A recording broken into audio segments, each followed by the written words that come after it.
Good evening out there in YouTube land. I am Deleted Scenes, and welcome to the other side of midnight. Already in the chat, Emoji Queen, Lady Mist.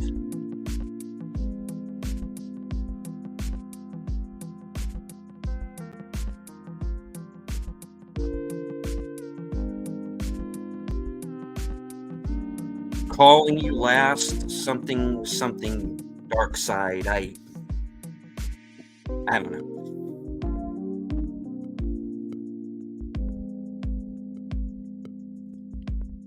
Faithful Blue Wrench. The bird woman of YouTube, Connie Clary.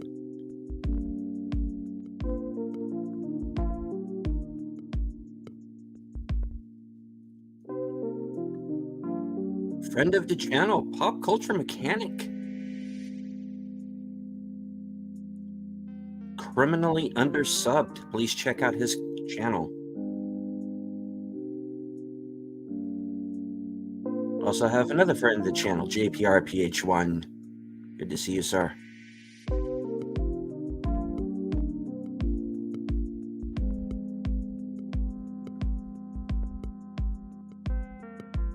Believe it or not, this show has guests.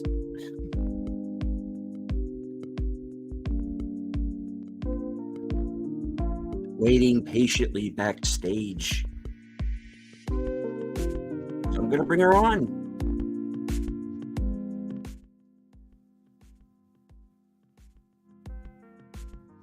Ladies and gentlemen, the host of Thursday Things, Retro Cinema,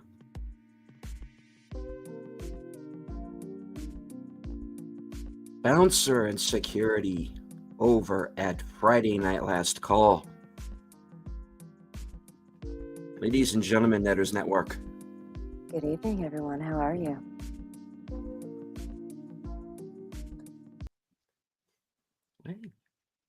Oh, thank you very much for taking the time out to join us this evening. Oh, absolutely. I've been looking forward to this all week.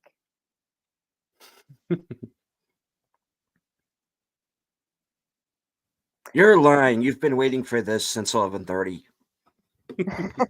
No. It's great to see so many people in the chat already. I know some more will be trickling in. Mm-hmm. Still waiting for my stalker. Oh, yes. Lady V has not yet graced us with her presence. I do, however, would like to acknowledge those who are following along on Twitter. I can't see you, but I know you're there. Let me see if this actually works this time, because when I am on my laptop, it's very iffy if I can access Twitter or not. So, it seems to be working tonight. Good. Okay. Nice. So, if you are watching on Twitter, I will actually be able to speak to you this evening. So, let's go. All right. So, the first question I usually ask the guests on this show is just exactly how did you wind up joining our wacky little fellowship here? What is the origin story of Netters Network? Well, let's see.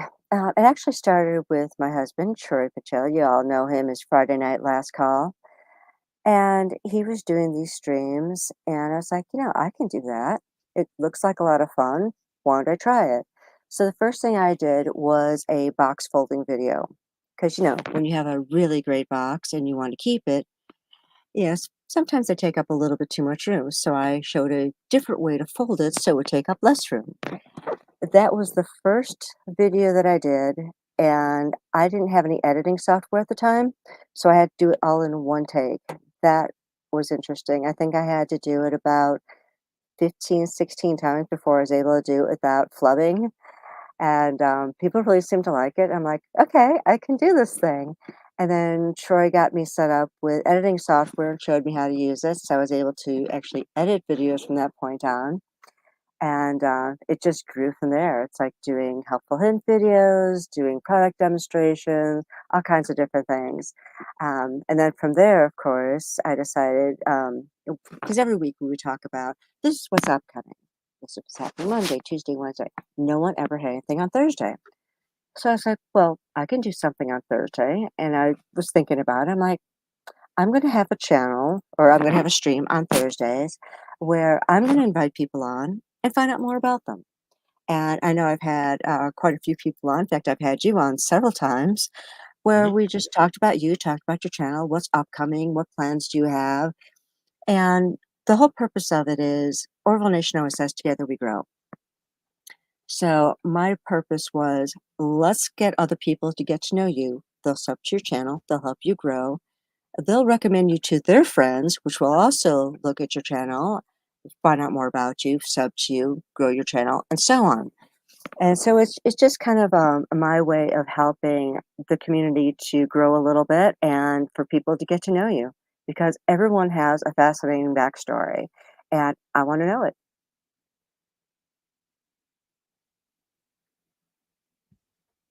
Indeed. You host another program, Retro Cinema. How did that come about? That actually started way back in the early days when Troy and I first started coming out to YouTube.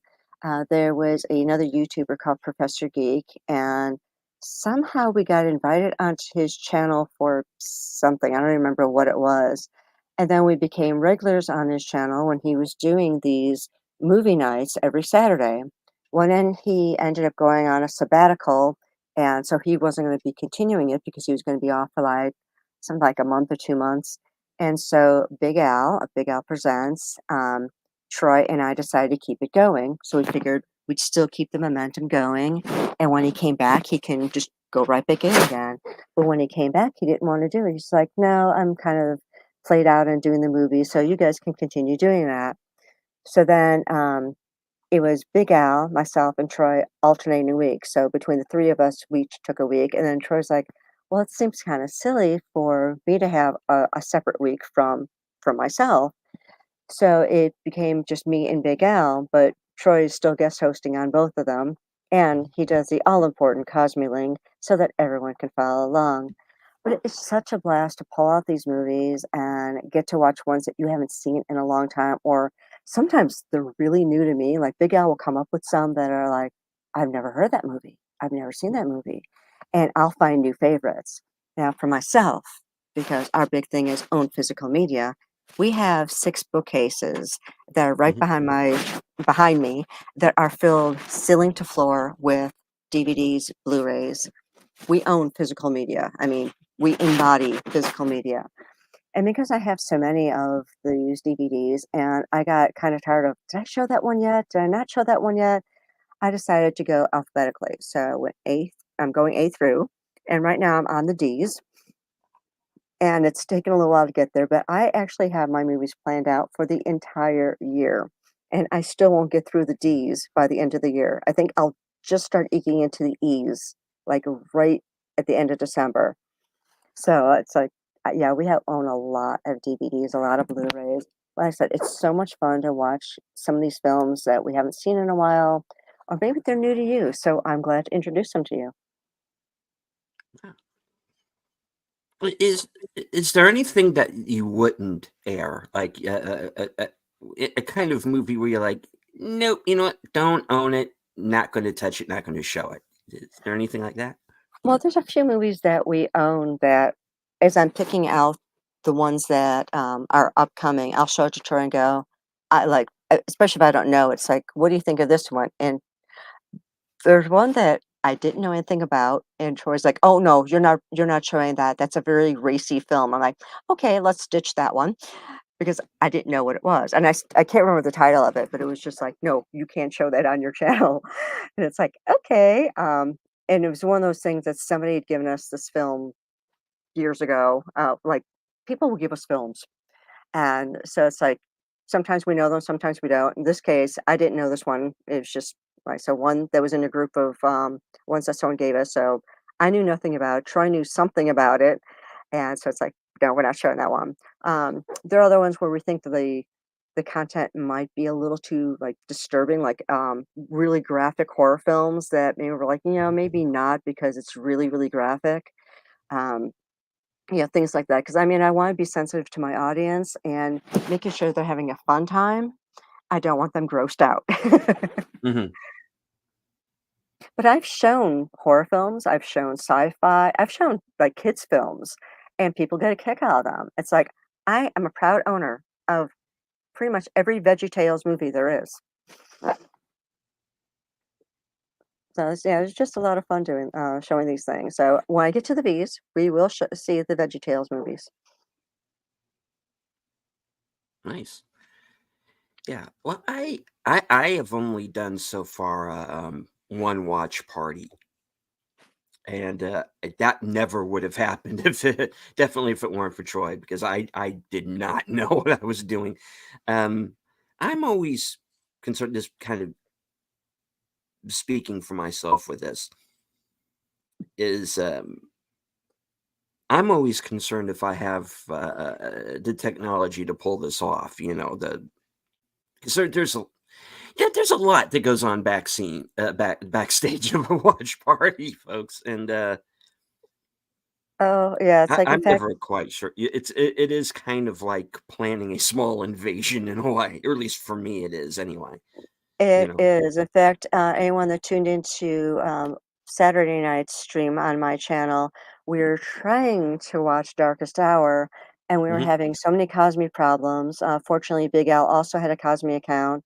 We ended up seeing it on his Cosme, but even he was having issues with it stopping, kind of stuttering a little bit, and then finally continuing on. So we were able to watch the whole thing, but Cosme was just having issues. So it was a total pain, but we got through it, everyone got to watch the movie. I got to watch a movie that I'd never seen before, and I thought was really interesting 'cause, Troy told me about it, and, Michael from Retroblasting had also mentioned it was a really great film.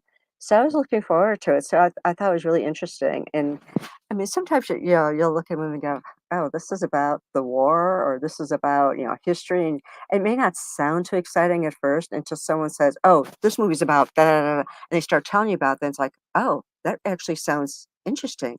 Let me watch this." And then you find out, that you absolutely love the movie. Like, there's one that Troy introduced me to, and I'm sure people in the chat know this movie, Heartbreak Ridge. mhm, And, you know, first he mentioned it was kind of a war movie. And I'm like, "Well, I'm not really into that." He goes, "Wait, let me tell you about it." And he started telling me about the film. And as he's going along, it's like, "Okay, I gotta watch this now." And I fell in love with this film. It is so much fun to watch. There's so many great one-liners in it, and it's like, "Oh, this is great." That one and Roadhouse.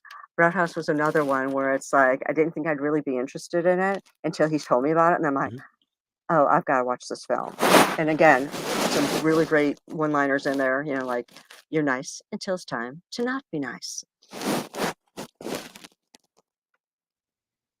Yeah, it's like I love, just watching these different films and like I said, discovering new ones, sharing new ones with other people. It's just Mhm. it's fun. Mm. And speaking of Roadhouse, we have the reboot film coming up this weekend. Any plans to watch that at all, or just did that just not strike your fancy, or I didn't know anything about it. oh, you didn't? No. Yeah, there is a reboot Roadhouse film. It is on Amazon this week.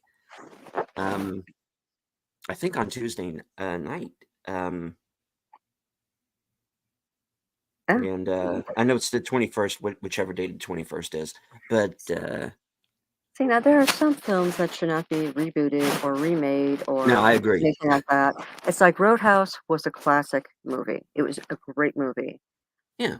But if you remake it, some of that, for lack of a better phrasing, greatness just leaves it. It becomes um, kind of rote and, you know, It's like, okay, you're basically just rehashing the same stuff with different actors. You're not making it different. You're not making it more fun. You're not making it more interesting. This isn't even a part two. You're just simply going, I can do that better and trying to redo what somebody else did. And it often fails miserably. I mean, Ghostbusters with the chicks in it is a good example. Just saying. We refuse to watch that one. It's like, no, Yeah, you're not I going to ruin Ghostbusters for us. I never bothered with it either.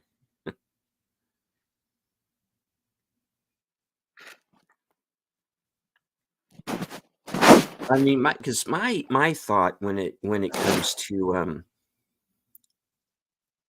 remakes, and I've seen good remakes, but they're once in a blue moon. My thinking is always, don't remake a good movie.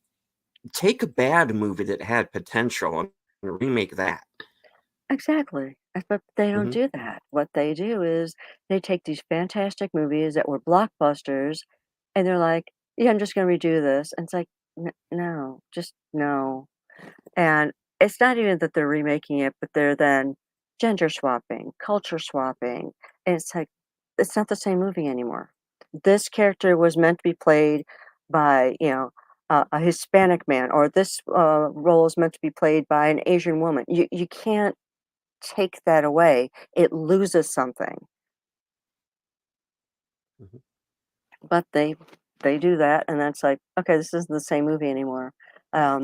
What was it? Battlestar Galactica. I saw the TV series, and then I saw Hmm. um, the later one, and I kept looking. I'm going, who are these people? I couldn't associate the new group of people in Battlestar Galactica with the old group. It's like that character used to be a man, now it's a woman, or that Hmm. character used to be a woman, now it's a man. It's like, huh? And it just I couldn't get my brain to wrap around it because I would look at that person and go, "That's not that person."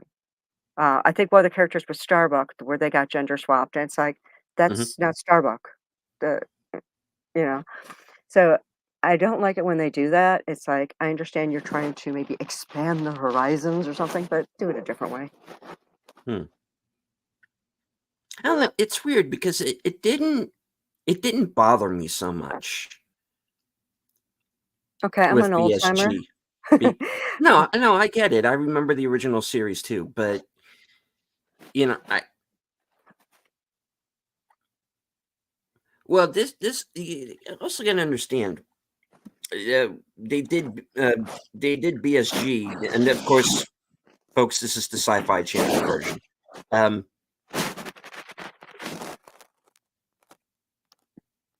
if they did that now, there would be a big uproar over the changes that were made, and there kind of was when the show came out. But I thought it had enough going on its own, where they took the story, where they take the characters ultimately. I was more wrapped up with that than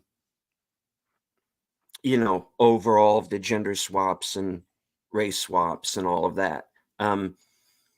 Well, it And took then me a you long and then you throw in the characters that, spoiler alert, turn out to be the human Cylons.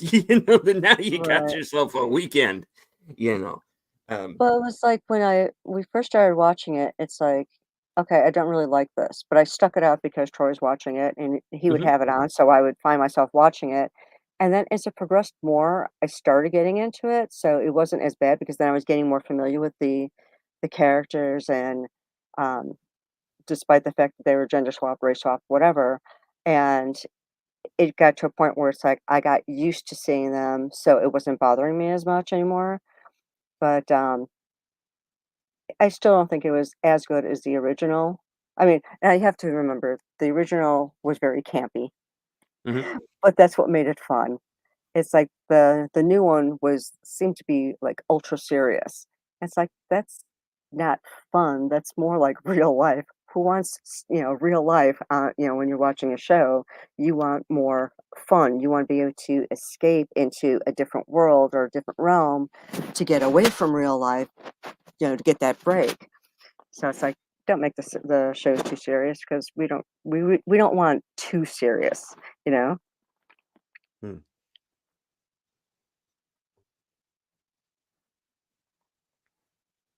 Well, yeah, in the end, it is all a matter of personal taste. And Of course. with BSG, it does seem like, looking back on it, it's a show I probably should not have liked, but I did. I really got into it. And it became, if not my favorite series of all time, certainly in the top 3 or 5. And that's not easy to pull off because the odd thing with me, and the reason why I have so much trouble getting into series television anymore, other Um, than the fact that I find a lot of it boring. Um, yeah, so Troy and I I mean, have not watched real TV in years. oh, neither have We I. No. we've we cut the cord on cable. I do have a subscription to I guess you would call it a cable service. It's called Philo, or streaming service called Philo, Philo. It's $20 Mhm. a month. You don't get any local channels, you don't get any sports channels, but you still get like the Hallmark Channel, BBC, Lifetime, those cooking channels and all that, which are the ones that I used to watch when I had cable. And of course, Big Al will tell you the Hallmark channels for all those Christmas movies. It's like, we would both watch those all the time. Um, so it's $20 a month, and it gets the same cable channels that I would like if I actually still watch like regular cable.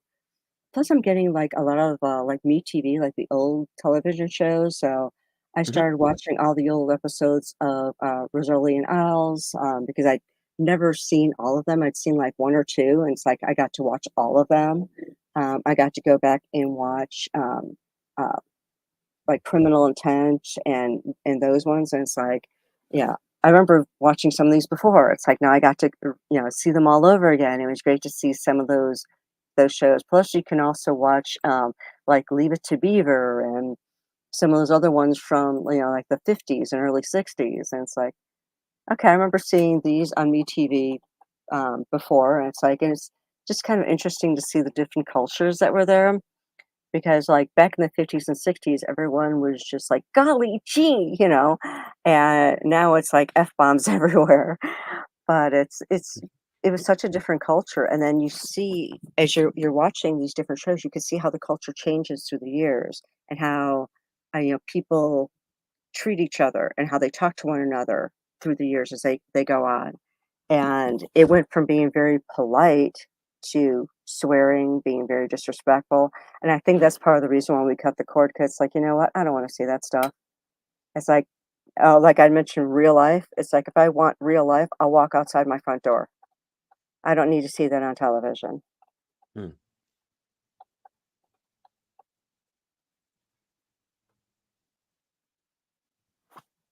With me, it's kind of odd because I always, well, not always, but I have this tendency to lean towards the grittier, kind of darker material sometimes. But The that's Twilight not Zone? something that yes, the Twilight Zone, of course. Um, yeah, but every once in a while, I need to see something that was on when I was a kid. Like, I'll catch myself. I'm just fine watching like an old episode of Dragnet Oh, those are great. or Did you Barney know Miller, or in Dragnet, go ahead. everything that was on those sets was accurate to a fault. Even Mhm. the extensions on the phones were accurate. It actually belonged to a person that would have been sitting at that desk. Jack Webb insisted on it. Oh, yeah. It's like, those little Easter eggs like that, you weren't even really aware of them until years later, and it's like, I love those details in shows. I absolutely loved all those old shows. Emergency, Adam 12, all Mhm. those. It's like, I loved watching those. Well, that was sort of like the first, dare I say it, cinematic universe, wasn't it? Because those shows Mhm. were all connected, they were all Jack Webb produced, and you had, characters that crossed over and, Oh, yeah, um absolutely. You would see Adam 12, police officers on Emergency. You would see the Mhm, paramedics from Emergency being on Adam 12, things like that.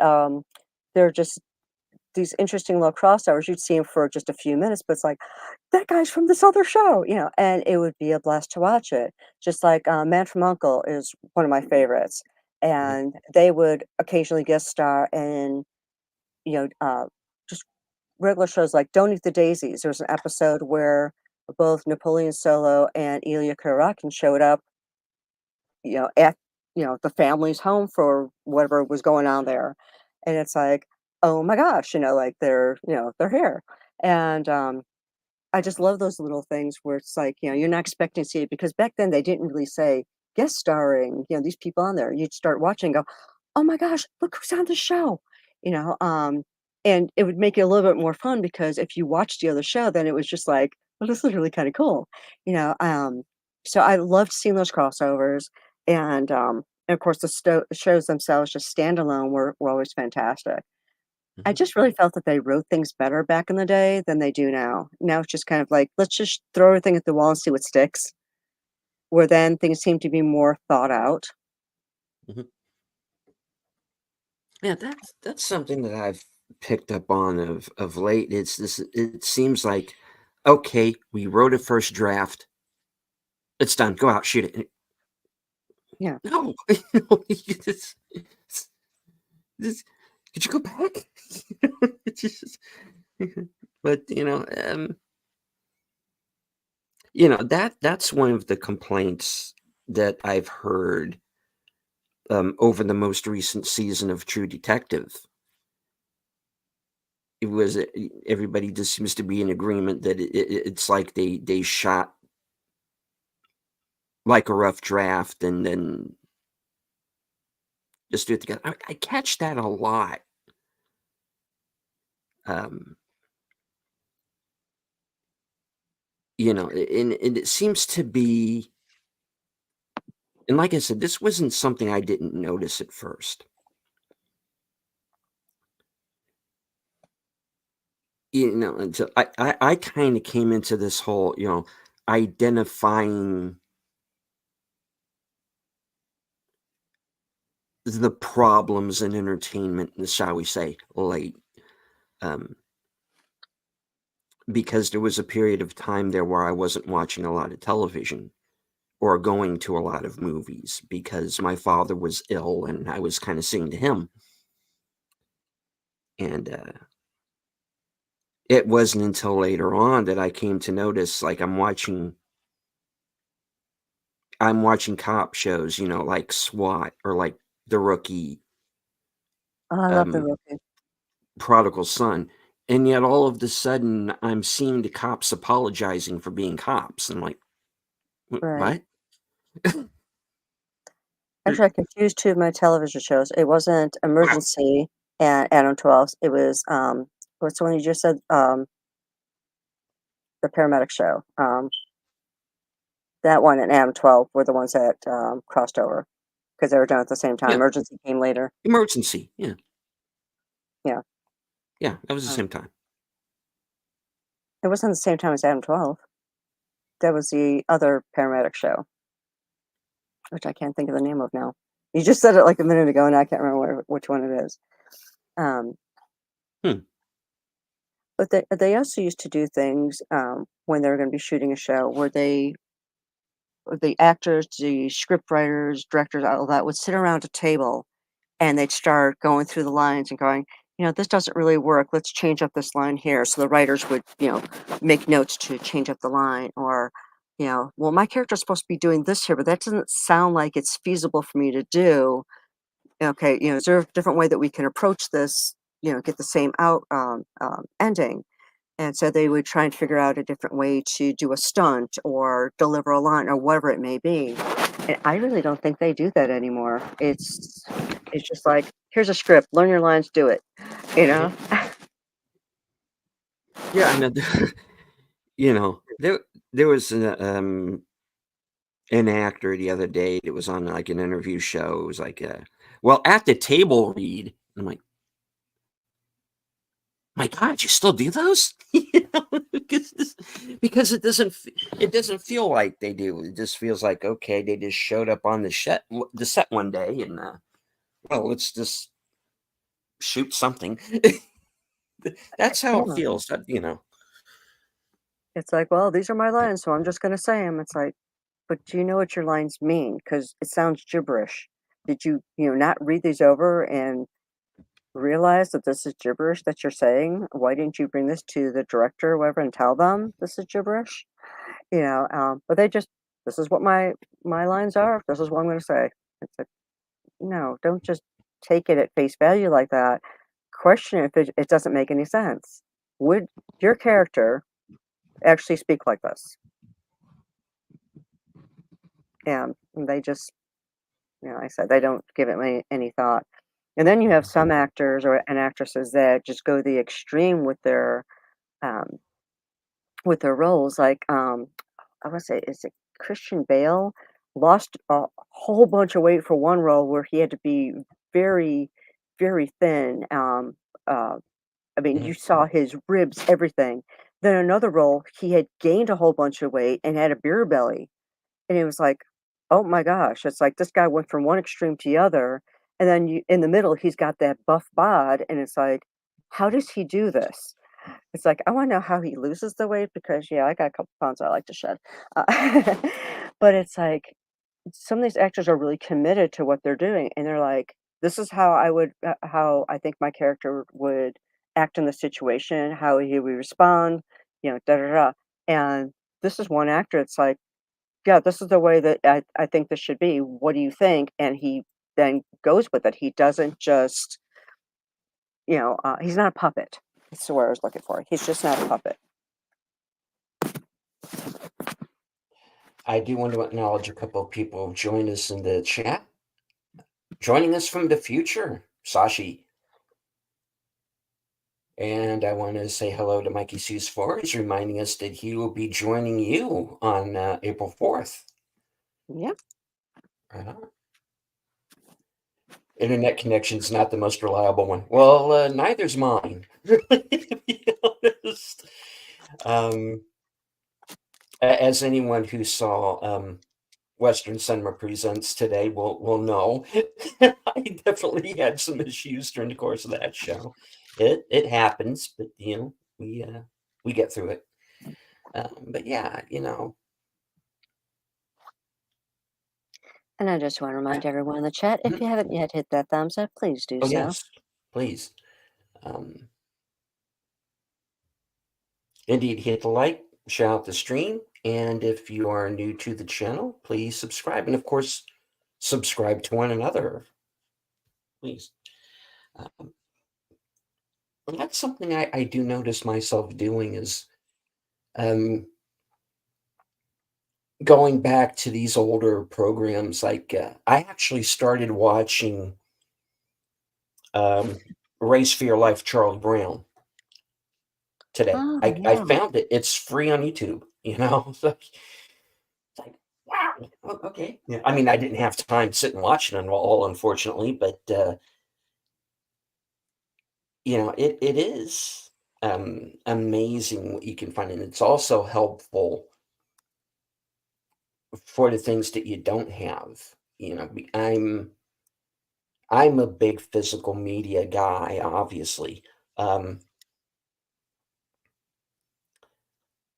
but I do know there are certain things that are hard to find or that are out of print now. Um, and that when it's something that I know I'm not going to find a physical copy of, then I don't have a problem going to YouTube or going digital, even though I know it can be taken away. Because honestly, you don't really own that. But when it comes to something that you can't find a physical copy of,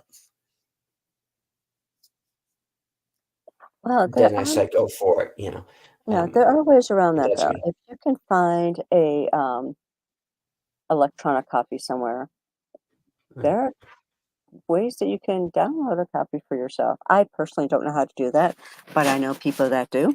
Uh, Hmm. Troy's just waving at me. So if you happen to know of a particular movie or whatever that you would like to get, but it doesn't seem to be available, talk to my man.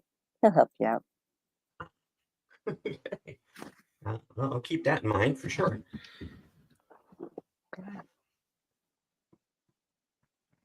Is there anything that you would like to have a copy of? And not, this isn't necessarily mean a movie or a television show. It could be a book or it could be some other piece of memorabilia. What's something that's like your holy grail? Oh Something gosh. Well, you've been searching for years. I love books. Mhm. And I think I pretty much have been able to get every book that I've wanted.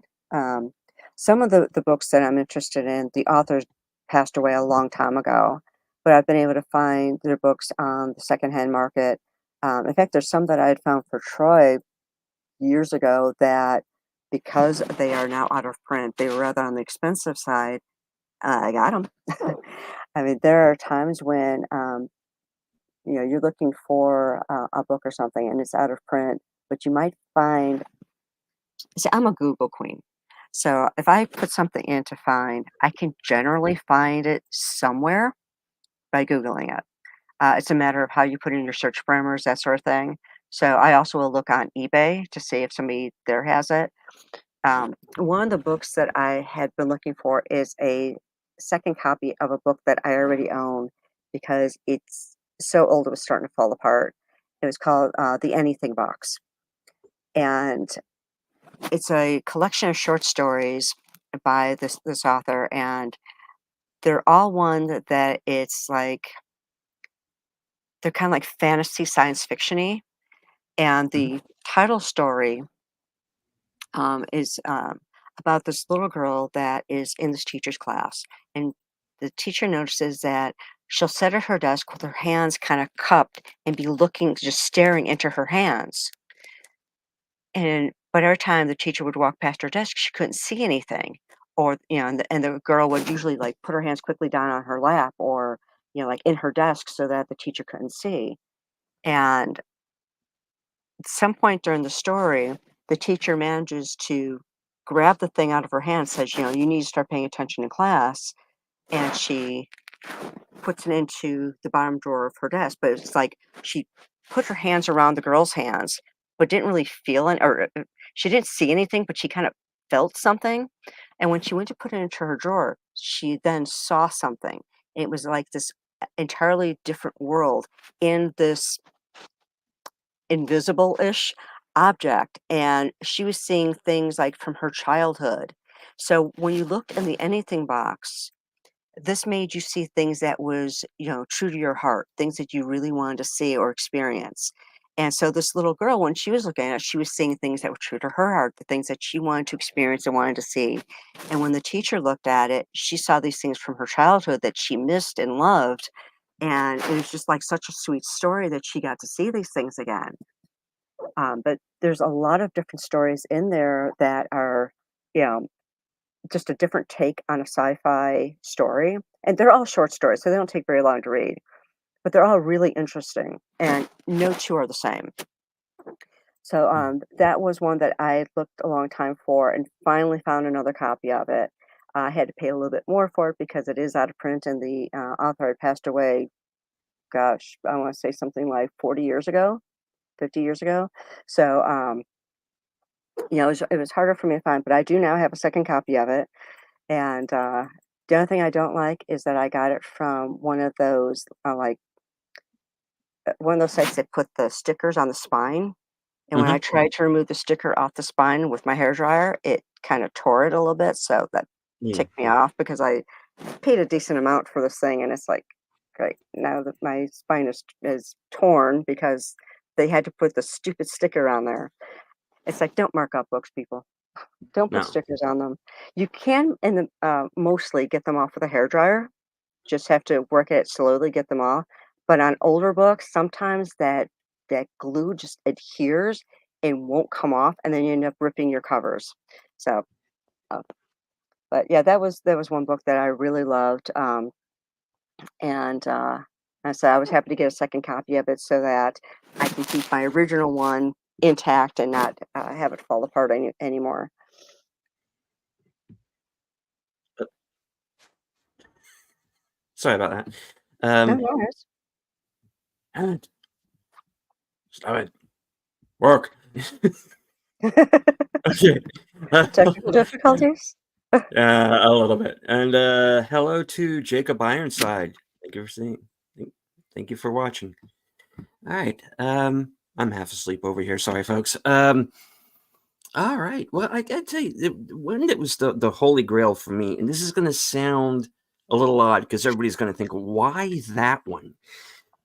Um, when I was a kid, I was beginning to build um a comic book collection, and long story short, um, I basically wound up losing the comics, Oh, and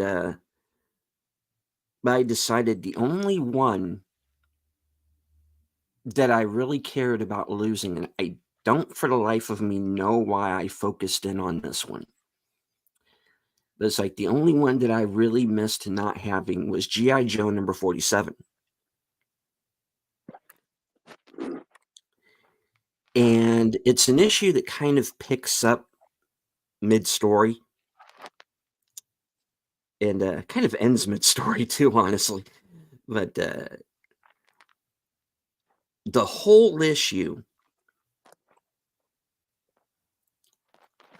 is basically Snake Eyes and Storm Shadow oh, okay. kicking butt on this island. Kind of, it's almost like a John Woo movie, almost. It's they're just tearing through everybody, and it's one of those moments where Storm Shadow kind of decides he's playing for the wrong team, so he doesn't necessarily care for the Joe so much. But he's kind of decided, okay, I'm going to be on Snake Eye side of things in this situation. Um, and they go through all of these guys.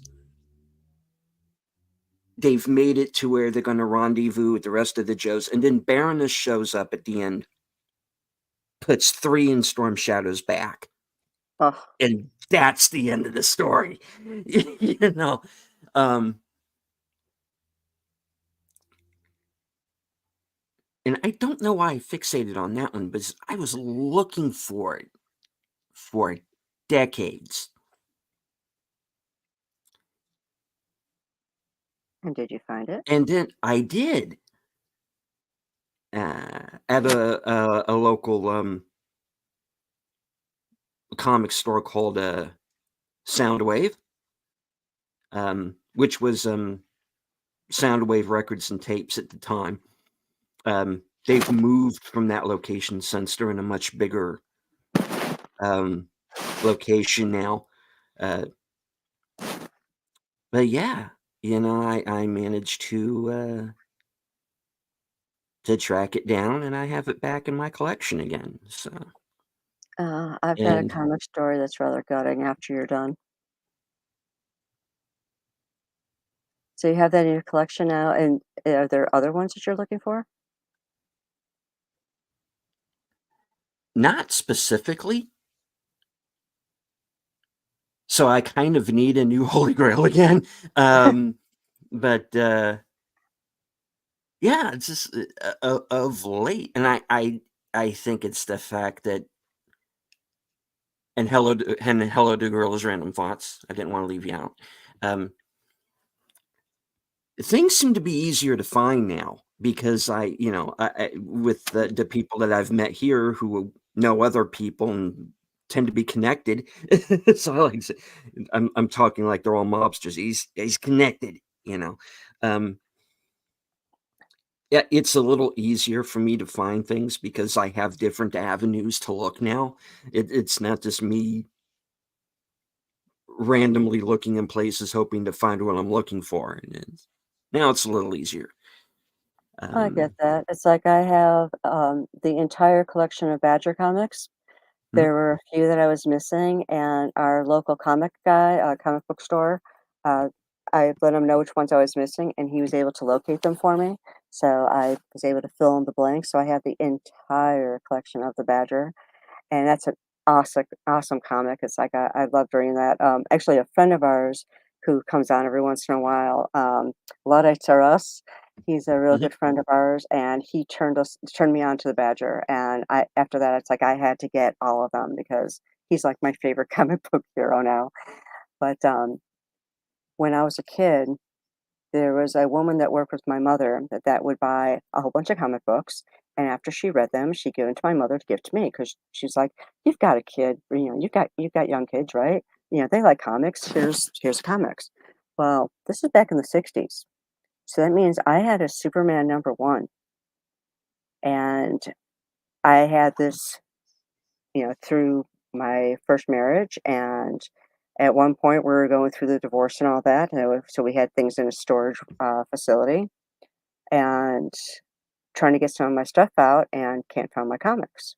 I found one box of some of them, but not the one that had my Superman in it.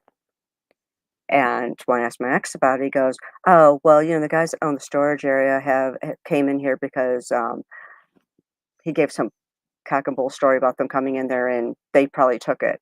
I'm thinking, first of all, they would have to have dug through a bunch of stuff that's in here to find the box with comics to take this one comic. It's like, come on. So, I know that he took it and sold it because that's just the type of person he was, but it was absolutely gutting because, like, that was my most valuable comic, and he basically stole it from me. Ended up with the rest of my comics. I found the other box pretty much intact, which is like that one, maybe like a handful of other ones missing, but it was like, and I still have them. So I've got like my original, what do you call them? Um, Vampirellas, Mhm. the big magazines with Vampirella in them, I've got of those, I've got, I mean, a bunch of ones from the '60s, that were, you can't really find them today. Uh, so it's like, and they're all different genres. So I've got Superman, Spider-Man, um, I've got my Vampirella, so I've got those kind of spooky horror-y ones too. I think a couple of them are actually Outer Limits. I've got some vampire ones. I can't remember, who the comic book, company is for those ones, but it's like it runs the full gamut from comedy like the Archies to horror with the vampires, and it's like I loved all of them, so I'm happy that I still have some of those, and I know that quite a few of them are probably worth a pretty penny. I just need to do the research on them if I ever felt like selling them. But yeah, losing that Superman #1 just gutted me. It's like, okay, I knew he was a jerk, but really? You gotta take my comic? Hmm.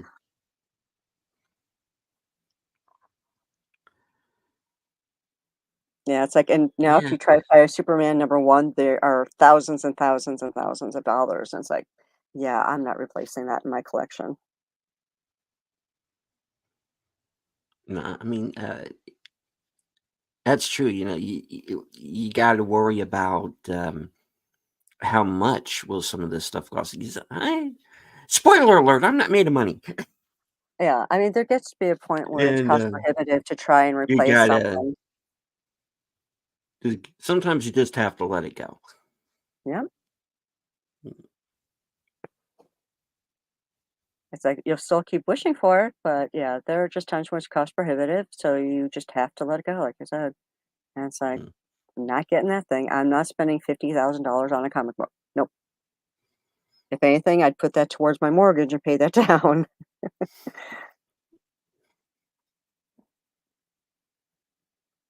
Indeed, indeed. So, we will be getting into something that's a little bit of a dark subject, and if anyone wants to leave the chat now, I will completely understand. And of course, that subject matter is YouTubers who are married to other YouTubers. I know this is a very controversial subject, and one that some in the chat might find objectionable. So if anybody feels the need to leave now, um, I understand. Just leave the like and no, no. It's called titillating. Yes. Um, all right. Well, you are, of course, spoiler alert, married to a certain last calling something something dark side. So I like to call it. So maybe let uh, those who are watching who might not necessarily know this story. How did you and Troy meet? We actually met at a sci-fi convention. It was one of those things where I was sitting on the side talking to a Klingon friend of mine, and Mhm. Trey was kind of off in the distance. And it was one of those things where I'm talking to my friend. I look over, something caught my attention. So I happen to look in his direction, and he's just standing there staring at me. And I'm thinking, what a weirdo. Um, but it turns out I happen to like weird. And then later on in the convention, one of my friends, she's like, "Oh, I just signed up for this Star Trek role playing game through the mail. Why don't you sign up so we can do it together?" So I went and I signed up for that, and it's like I saw Troy later on, and then he just kept staring at me. Now, admittedly, I was wearing a black miniskirt and a captain's uniform top and black high heels, so I guess I was something to stare at. I even had groupies, not Troy, but I had two other um, guys that would continually come up to me and call me Captain Miniskirt and insist on taking a picture with me. So that was a lot of fun. So anytime I went to a convention, I wore that outfit. It's like it's Captain Miniskirt, and they would run up and take a picture. Um, but I ended up joining this role playing game through the mail, so Star Trek role playing through the mail, and it turned out that Troy was one of the game masters. Um, I didn't find this out till a little bit later, but it was one of those things where Star Trek Six was going to be playing near my apartment. And so my friend was like, why don't we go together? I'll introduce you to my game master because, the role playing game. I said, oh, yeah, that'd Mhm. be great. So we ended up going to see Star Trek Six. And while we were there, she introduced me to Troy. Now, you know how you hear about people saying, oh, it was love at first sight? And you're like, yeah, yeah, yeah. In this case, it Mhm. was. Now Troy is 5'11", I'm 5'4", so I had to look up into his big brown eyes, and I couldn't hear anything that she was saying to me about him. All I knew is that I'm looking into his big brown eyes, and I thought, "I'm gonna marry this man." Now, I didn't know his name. I didn't know if he was married with 10 kids. I knew nothing about him, but I knew I was gonna marry this man. And turned out that, well, because he had a beard, he looked older than he was, but he was a mere 20 years old at the time we met. And so I was a few years older than him. Well, it turned out that we met beginning of December of 91. By the end of December of 91, we were engaged and married 8 months later. We've been married now 31 years. Come August, will be 32 years.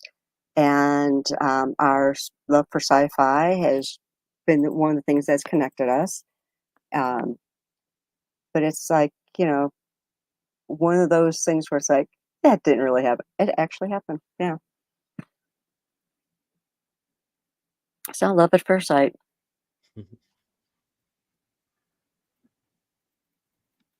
It is possible, folks. It is possible, and like I said, we've been Keep married in a very long time, so it's like, yes, the pretty girls, 'cause he kept saying that, "She's such a pretty girl, I don't know why she chose me." It's like, the pretty girls do fall for the geeks. It's like and it's funny because sometimes people go, "Oh, you're weird." It's like, "Oh, thank you, because I know I'm weird. I like being weird. I like that Troy's a geek. I like that he's weird. We have so much in common."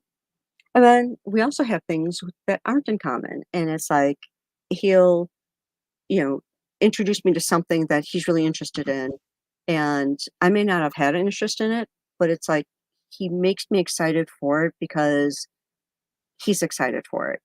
And I'll tell him about something that I might be interested in. Again, he may not have any interest in, but he's excited for me because I'm interested in it.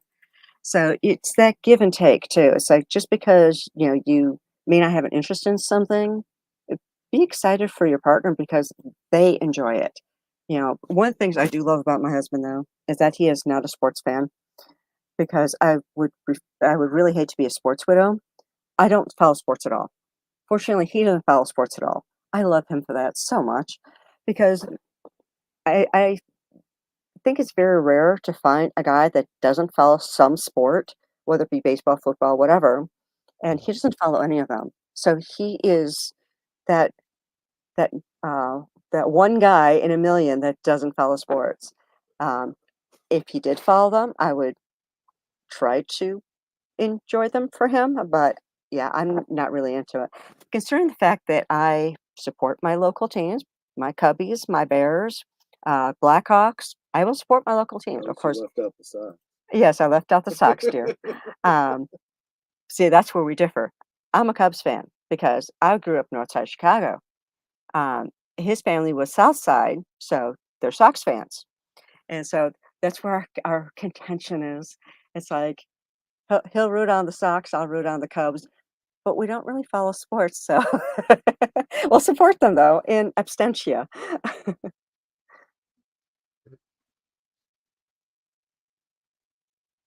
So the D&D wasn't a turn off then. No, actually, Troy um, introduced me to D&D. I I can't remember if we were dating or we've been. I think we held. I guess we had to have been married at the time. So early on in our marriage, No, we were dating. were we I dating? was in college at the time. Okay. Well, he said we were dating. So we were dating, and he brought me by a friend of his house, who's now our lawyer, and hmm, introduced me to D&D. And it was one of those things where my character was, I don't know, like a princess or something like that, or some sort of nobility. And Troy was a rogue. And I said, well, I'm going to hide him in, like this cupboard or whatever in my room to, to protect him. Well, this friend of ours that was the game master, he goes, well, the guards come in and kill you both. And I'm like, okay, that was a fast game. And I didn't play it again for years because it's like so unsatisfying that he decided to end the game and just didn't wanna go with it. It's like, okay, I don't find this fun. Why would I ever wanna play this again?" But it was years before Troy got me to play it again. He goes, "Different game master, it's gonna be a lot different, trust me." So I play it the next time. It was like, "Okay, yeah, this is kinda fun, and this is kinda interesting," and I got more into it.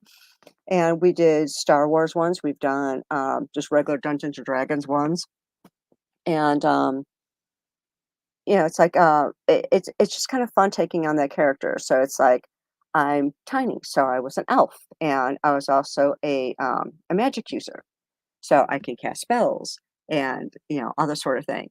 And so it was really interesting to play that different character. There's actually an online game like that. It's called Legend of the Green Dragons, where you can be a different character, and it's kind of sort of like a D&D thing, although you're not rolling dice, but you have so many turns of adventures that you can take every day.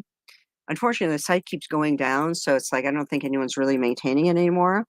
But it's along the same lines. You can choose to be an elf, a troll, a human, or whatever it is, and then you can have your um, subset as being you can be a sorcerer or you can be a thief, a rogue, or whatever, and build your character and play kind of like the same way. But like I said, that site's been having some issues lately, so it's like don't recommend you really go there because like I think all the mods just kind of disappeared. So it'll be up, then it'll be down, and then it'll be down for days, weeks before it comes back up again, and we're not sure what's going on with it, but I digress. But yeah, it's a lot of fun getting into these different things that Troy's introduced me to, different games and that sort of thing. And yeah, so I learned a lot from him. My husband is very intelligent. So when he's introducing me to these different games or telling me about different things, I listen because I'm always learning something. And I think that's one of the best things that you can experience from your partner is listen to what they have to say because you might actually learn something. A lot of times when your partner's talking, you have a tendency to tune them out or whatever, but seriously, listen to them. You will learn so much and be like, I didn't know that before. Now I know something new. There are times where I'll ask him about things going, you're smart, what does this mean? Or, you know, uh, can we, is this thing possible or whatever? And he'll start going into these explanations on why something works or how something would not work or whatever. And it's like, okay. So it's like I consider him to be my counsel. I can ask him about anything and I know that he will give me a straight answer.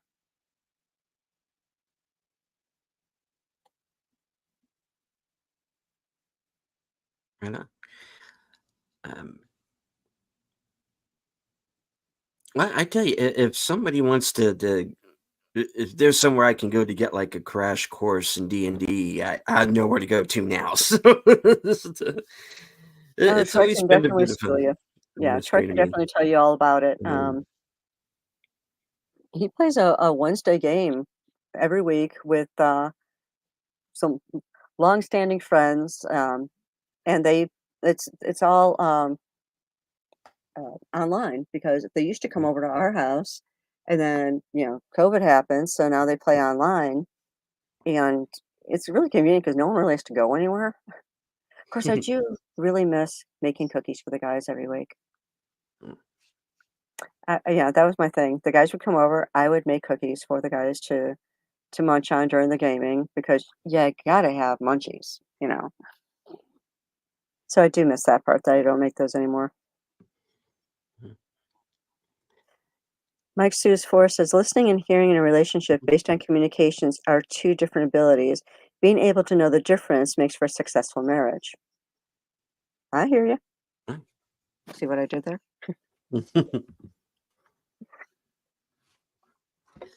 No, you see, because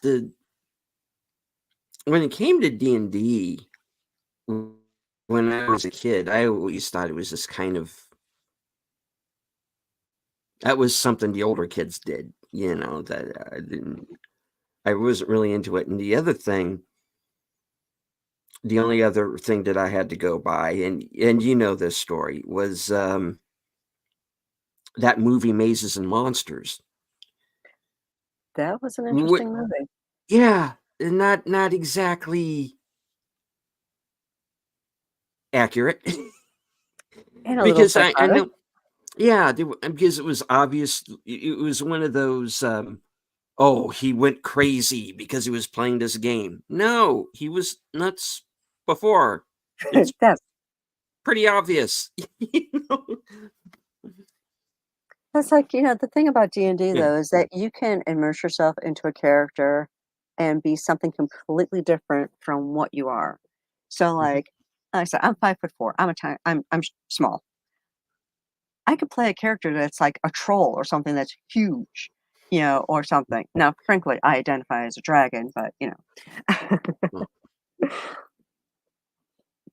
But it's just a lot of fun to get into the role playing, and it's like when I met Troy, we were doing the role playing through the mail. Basically, what mhm. would happen is he would start off a scenario and say, "This is what's going on," and basically we would fill in the blanks. So it's like, this is something that's going on the ship. And then, like, I would respond back going, "Well, my character is doing this." They discovered this thing. There was one storyline where I had just moved into new quarters and I couldn't get a drawer to close. And I ended up pulling the drawer out to find that there was a ring stuck at the back of the drawer that apparently a previous occupant had lost. and started looking at the history of it to find out it was like someone had been on the ship, like, I don't know, something like, 70 years prior, and there was this whole history of that person and, that I was looking into and all that. It was kind of fascinating. And the whole premise was after you put together all of these different scenarios of what this character is doing, this character and this character, and you put together, it would be like an episode of Star Trek. Hmm. So you know how in Star Trek they'll have the main plot, and then you have a couple, like side things that are going on, side quest. Um, that's basically what our characters were doing were these side quests, and then we'd also be doing something on the main quest, and it was just a lot of fun to do. Only problem with doing it through the mail is it took forever to get the responses and then get the next part back. So it was that was the only downside to it because back then being online wasn't as common as it is now. So, it just took forever. So, yeah, it was truly old school, so I'm, like, really showing my age here.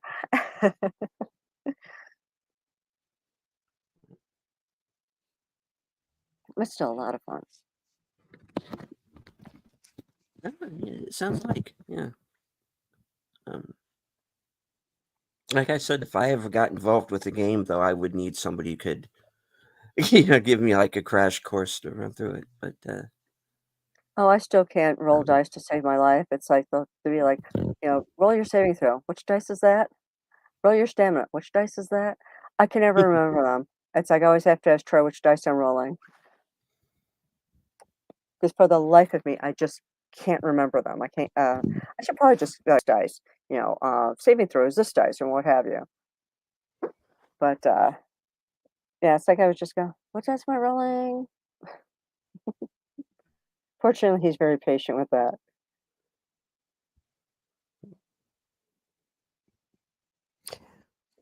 well, one thing that I did want to go over with you um, Mhm. that most people might not know, and that, of course, is your film career. um, you have you have actually been in a couple of high profile movies.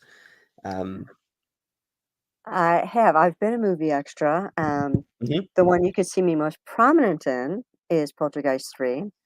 There's right. the scene where the, children are trying to catch the ride to school, so the aunt gets them out to the street, kids get in the car, and then the aunt comes back into the building, and she's going up an escalator and then turns off into an art gallery. Well, I'm on the escalator right behind her. You can see how short my hair is in my avatar. It's, that color, that short. I'm wearing a pink long sleeve blouse, gray trousers, and I've got a black jacket over my arm, and I'm literally right behind the aunt. So it's like you can see me there. Plus, it's like the scenes where the children are running down the escalator to try and get to the ride.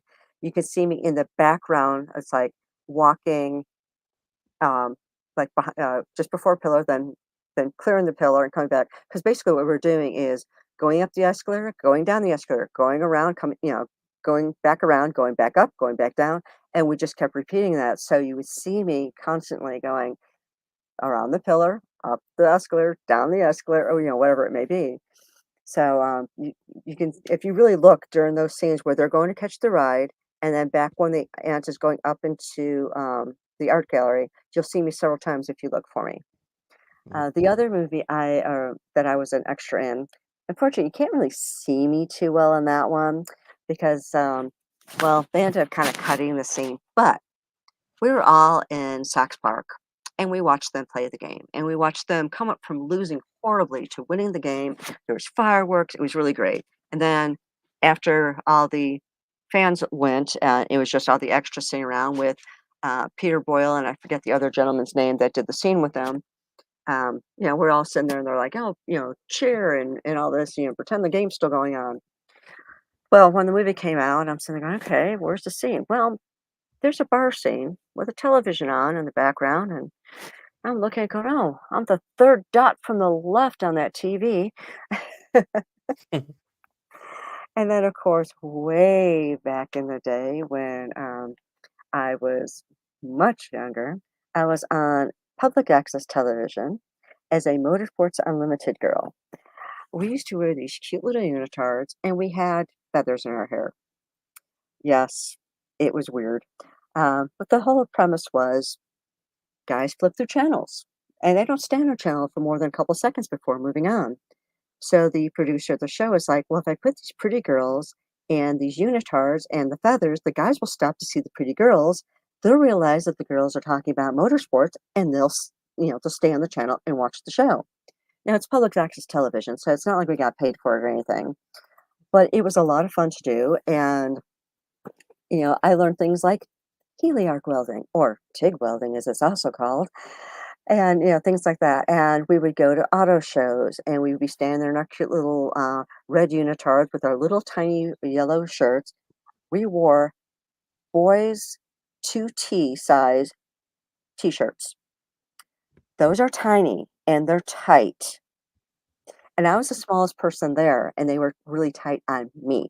Some of these girls were a lot taller and bustier, so you can imagine what they look like in theirs. But it was still a lot of fun to do the shows. I learned a lot about motorsports at the time. I've forgotten most of it.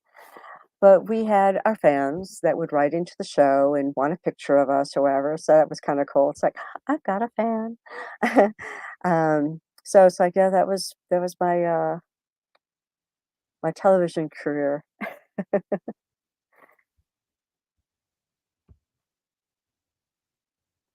Uh-huh. Um, yeah,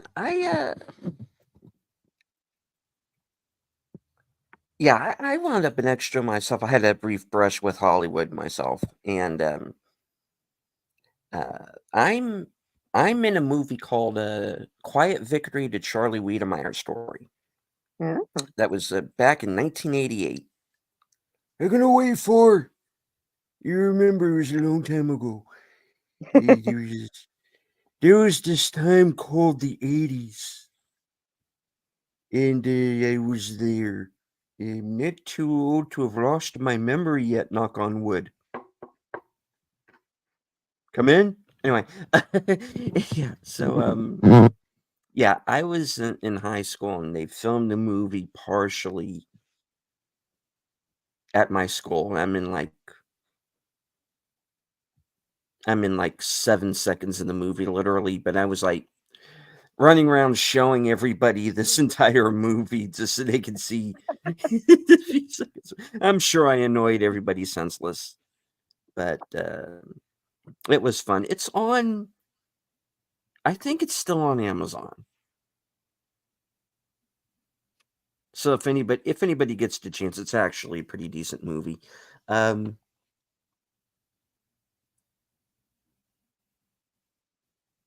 yeah. Um,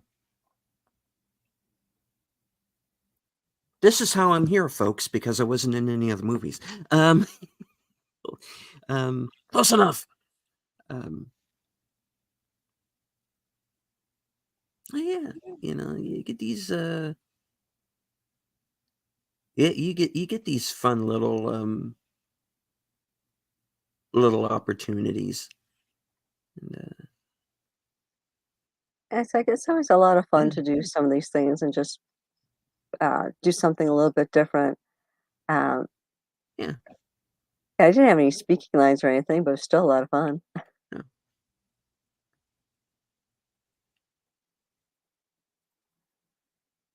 No, no, and I didn't either. But Of course, I did get to be on a spooky set because Poltergeist 3 was racked with problems. Um, mhm. Quite a few of the actors died, and I saw some spooky stuff on the set where it's like we're taking a break and there's no one around, and film canisters, the things that hold the film would just open up and the film would drop out. Cords would suddenly become unplugged, and there's no one near them. And this is, let's see, wait, probably gonna be a little bit blurry. Come on, you gonna change your what? There you go. There's my Poltergeist 3 picture. So, there I am with the Ah, short dark hair, the pink blouse. It's like, "Blink and you miss me." mhm. And, I have watched this movie with Netter and several others, Mikey. Yes, her scene is in the movie. She is there, you can see Yep. her, yes. Um, Mikey says, "I was an extra on film and TV. With TV, it was the Highwayman series Oh, from, cool. 87 to 88." And yeah, I remember that. That starts Sam Jones, Jacko, and, Jane Badler, yeah. And, for film was Showdown, 1994, a knockoff of The Karate Kid. Right on. Nice. Yeah, Oh, Billy Blanks and Ken Scott. Billy Blanks. Okay. Yeah, I remember The Highwayman, and, I don't know about the rest of the series, but I know you can find the pilot, for free here on, YouTube. And Mikey, I don't think my scene is on YouTube at all. It wasn't a very long scene. Um, Oh, so you actually have to watch the movie. It's fairly close to the beginning, so you don't have to watch much of the movie if you don't really want to.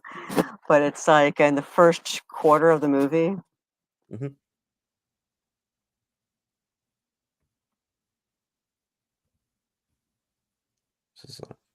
So all the episodes are on YouTube. Okay. You were in 3 of them. Nice. Right on. Okay. So there were some odd goings on the set. Oh You yeah, see, because absolutely. I kind because, I kinda question some of that sometimes. But are they just saying that to, No, so you mean like it's like a hype? publicity stunt or, No, this you stuff know, happened. In with fact, if the you look hmm. at Heather, she Mhm, her face is very puffy. She was very ill, and she passed away mhm, shortly after they finished filming. She had a really bad infection that mhm. either they didn't catch it or they didn't treat it or something, and she ended up passing away. I think they ended up calling it toxic shock syndrome, but she was very ill during the filming of that, and she really struggled to get through some of her scenes. And she would have to take frequent breaks, and it's just like, "I'm not feeling well. I don't think I can do this." And they're like, "Take a break, have some water, whatever, do you need some food?" Whatever it may be. "Okay, why don't you lay down for a few minutes and then we'll get back to it." So she ended up doing at least the scenes that she filmed in Water Tower Place when I was there, doing them in short bursts because she didn't have a lot of energy and she just felt horrible.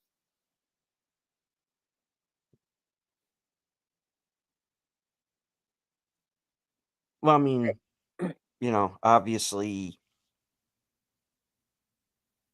very tragic situation. It didn't have to happen, and, yeah, but the part I question is not the deaths that are surrounding the movie, because obviously there were several. Um,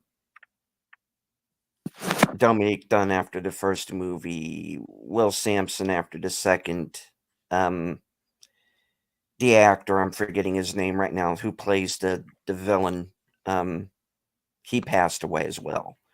Um, so obviously, yes, there were deaths among cast members, but what I'm kind of talking about could possibly be hyped is stuff like what you were saying, the film coming out of the film canisters and stuff like that. What now I have somebody in front of me who's saying, "Hey, I saw that stuff happen."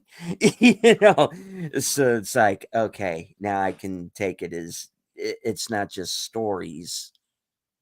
Maybe there was really something going on that set. Who's to say?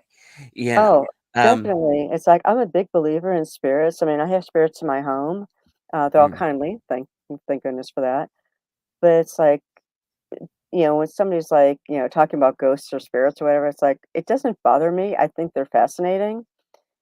And when, there was all this, because I would hear stories about, oh, things are happening on film sets, and I'm like, yeah, sure, okay, until I was watching it on this particular film set, because it's like, you know, usually it's just behind the scenes kind of, gossip and all this to try and, scare people or whatever.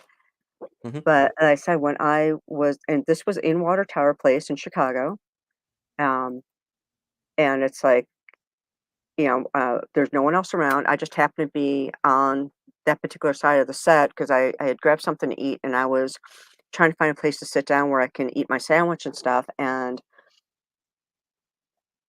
there wasn't anyone else anywhere near me. They were all like on the other side of where this was happening. And I saw the film thing that held the canister that had the film in it just kind of squeak open and then just start unrolling. And I'm just looking like, what the heck? And one of the guys that, I guess he's one of the camera operators, came running over, and he could see that I wasn't anywhere near it, so he knew I didn't touch it. And he goes, "What happened?" I was like, "I don't know. It just opened, and this film started coming out." Then a little while later, it's like I'm sitting on the floor and I'm eating my lunch. 3 o'clock in the morning, we were calling that lunch, Mhm. and about, oh, I say maybe about 10, 15 feet in front of me, there was some cords plugged in that was for all the equipment around there, and I just saw them separate. They didn't separate far, but I just saw that kind of boop, and it's like, wait, that was together a minute ago. It's like, and I was like, did I just imagine that? I'm like, no, that was together a minute ago. It separated. I saw this thing separate. Lights would go out by themselves, and this is when other people were on the set too. The lights would just suddenly go out for like the extra lights that they would have on for us to make it brighter or to give it different kind of a mood lighting to make it look more dusk or more sunny or whatever it might be inside the mall. And the lights would just suddenly turn off, and they'd be looking around like, "Did somebody touch something?" And we're like, "No." So weird things like that. I mean, nothing that hurt anybody, but it was just kind of, a little creepy, spooky. I mean, not that it bothered me at all. It's like, okay, this is kind of cool. Mm. Excuse me. Yeah, I think when it comes to something like ghosts, spirits, I think I'm at a point now to where I would actually have to see one. And it's like in my house. Most of the time we spend in our family room, which is basically the basement, because our basement's half finished, half unfinished. And the way our sofa was arranged in the basement at one point, I could see right up the stairs that go to the main level of the house. And I would look up and I would see the outline of a woman, a child, which looked to me to be a girl, a little girl, and then an animal that was either a large cat or a small dog. And I would see them frequently. There are other times where I would feel someone stroking my hair. It wasn't my husband because he was on the other side of the room. I Mm. would feel like a little like breezes going across my face or something like bumping into my chair. And it's like, okay, chair's on the other side of me. You know, there's nothing else around me. What bumped into my chair? Um, when my cat passed, Troy would see his shadow jumping onto the furniture and scaring the crud out of him. And I would feel him jumping on the bed and going to his favorite spot, which was curling up behind my legs. And then like feeling his paws kneading my leg. And he was a ghost kitty. He had passed. And sometimes still in the bedroom, I'll feel somebody like hit the bed like they didn't quite clear the corner of the bed to come around and they'll hit it. Because I've done that a few times myself. And it's like, and I'll look and it's like, okay, Troy's not here. It wasn't him. Who, what hit the bed? The one that got me, it's like at least twice now I've heard a voice. One time I was in the kitchen, I was looking out the kitchen window. Troy was in the bedroom, and I heard a kind of guttural, "Excuse me," and I looked around. I'm like, "Huh?" And I actually took a couple steps to the side because I was like, a little startled because it's like I wasn't expecting to hear her voice. I was like, "Troy, did you just call out to me?" And he goes, "No." I'm like, "Okay." And then, just like it was about 2 weeks ago, I came out of my office, which is actually across from our master bedroom, because I was going into the kitchen for something, which is just down the hall from my office, and I heard a very distinct voice go, "Asshole," and it's like, "What? Some spirit just called me an asshole." Wow. It's like, "You can leave now." So it's like, yeah, so I've heard a couple of voices. I will smell my my mother's cologne. She used to wear Chanel number 5, and after she passed, I would smell it quite a bit. And every once in a while, when she comes to visit, I will smell it briefly, and it's like, "Hi, mom," I'll smell cigarette smoke. Now, the Troy I smoke, no one has smoked in this house at least in 19 years that we've lived here. I don't know if the previous owner smoked or not, but I'll still smell cigarette smoke, and it's like, "Dad, put the cigarette out. I don't approve of that in my house." Because my dad was a big smoker. So I know dad's coming to visit, say hello, and it's just like, get that stuff out of my house. I don't want smoking in my house because I hate the smell of cigarette smoke, and my father knows that. So it's like certain smells, things like that. Um, just for my relatives are visiting or other people. Sometimes things will get moved around, and it's like I'll just tell them, "Can you please bring that back or put this back when you're done with it?"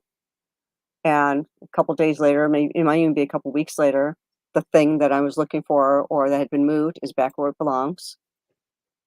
So it's like, things happen. And it's like, and where it would freak out Troy, it doesn't freak me out. It's for me, it's just kind of par for the course, that type of thing. It's like, okay, I have entities here. As long as they don't hurt me or Troy, I don't have any issue with them. If Troy or I ever get hurt by one of these, I'm saging this whole house and telling them to get the F out.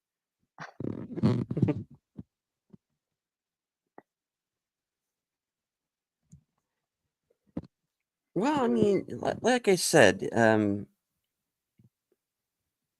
with me to believe it, I'd have to see it, but maybe that's the thing. Maybe it's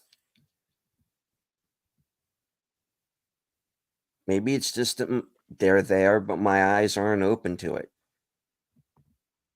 I think part of it is Maybe. you're like not just your eyes have to be open to it, but um, I'm not sure what the right phrasing is, but you have to be open to it. If you are like, I'm never going to see this thing, then no, you're never going to see this thing. But if you're open to it, and it's like there's a possibility that there are spirits around you, and I guarantee you there are, because somebody has died in your house at one point or another. I'm sure people have died in this house at one point or another. This house was built in 1968. Old people have lived here. I'm sure somebody's died here. And prior to being built here, this was all prairie land. So I'm sure somebody died somewhere where my house was built. So there are spirits in this house. And if you're open to it, you will see them, you'll experience them. And if you're closed minded to it, unless something really drastic happens, like some people will experience poltergeist, so they're, something really um, aggressive happens, they're not going to believe it. But if you, as I said, my spirits have been friendly. I haven't had any issues with them. So I think if you're open to it, you will see them or you will experience them in some way. You know, I had mentioned before, where sometimes something will go missing. That's like I just put this down. Where did it go? And then I'll just call it to the spirits, go, can you put that back when you're done with it? Because I really need it. And it could, I mean, I think the shortest amount of time that something disappeared and came back was like an hour. And it was just like, I really need whatever that thing was.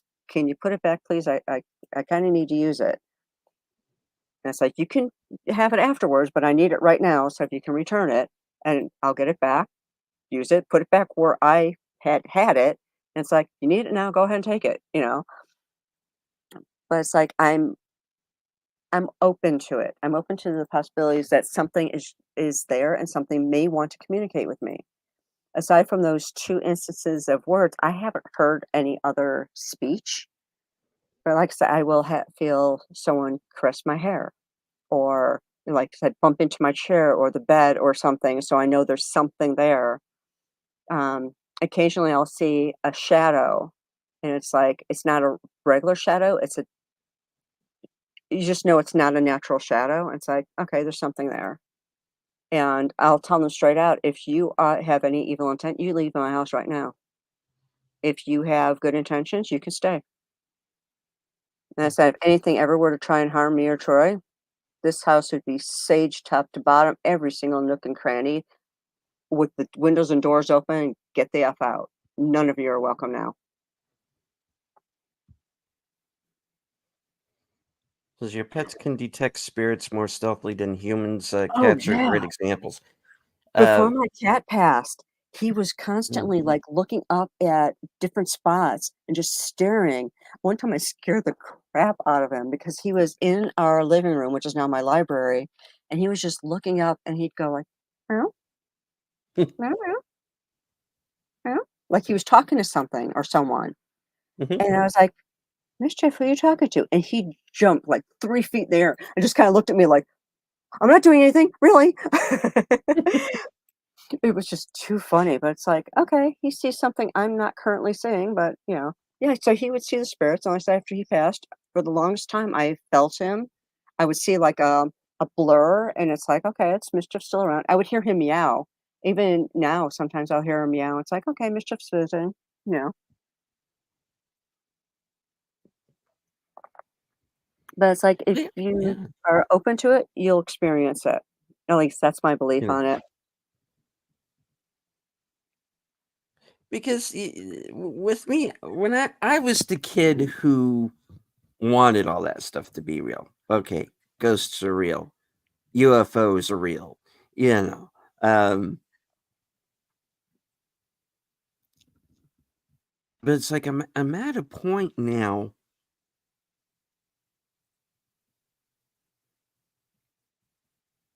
in my own life where I'm kind of down on certain things in a way that I didn't used to be. Um,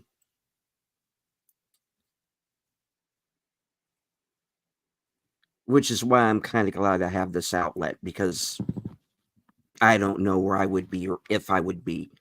But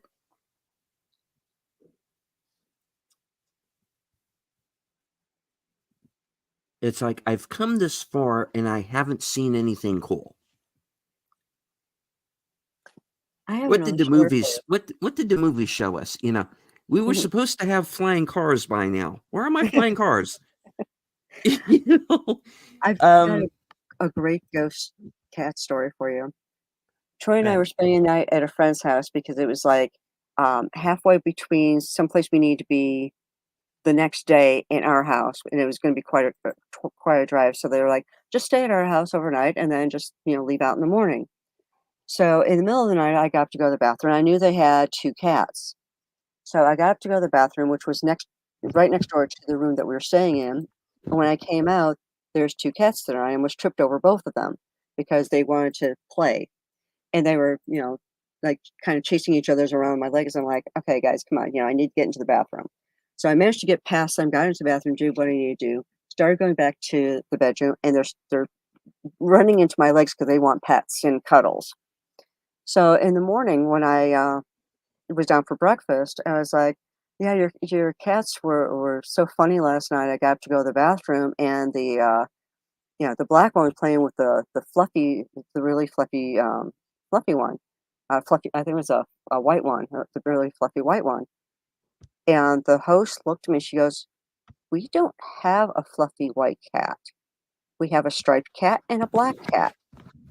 And I said, no. "Well, there was a fluffy one begging me for pets and cuddles last night when I went to the bathroom." She goes, "That explains so much." Because her cats were always playing with something and she couldn't see what it was. I just told her what the thing was. So I actually had physical contact with a ghost cat. Hmm. Oh, good night, Lady Mist. Good night, Lady Miss. Right.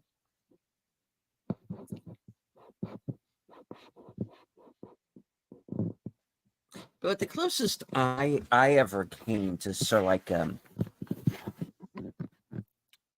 well, I don't want to say a ghost cat because it was in the room. Hmm. Was I had this job one summer while I was selling newspaper subscriptions, and I'm in this woman's house, and I just started absent-mindedly petting this cat that was next to her. You know, it was laying there next to her couch, and she's like, well, this cat is really very calm. You know, he doesn't know me. I'm a stranger. He's just letting me pet his. And she's like, oh, yes, I had him stuffed last year. Like, ugh. Oh, you had a taxidermy cat next to you. Taxidermy cat next to me. You know? Okay, that is creepy. Yes. You know, like, okay. Yeah, I did the normal thing. I had my cat cremated, and I have his remains here, or cremains, on my mantle. It's like, yeah, I love my cat, but that would just be too creepy. Yeah. Wow. True story. I petted a taxidermied cat and I did not have a clue. Uh, you know, I'm not saying that weird stuff doesn't happen sometimes. And I have a story that I think I'll, maybe save for another time. What would be really creepy is if the taxidermy cat wouldn't lie about it. Yeah. For sure. I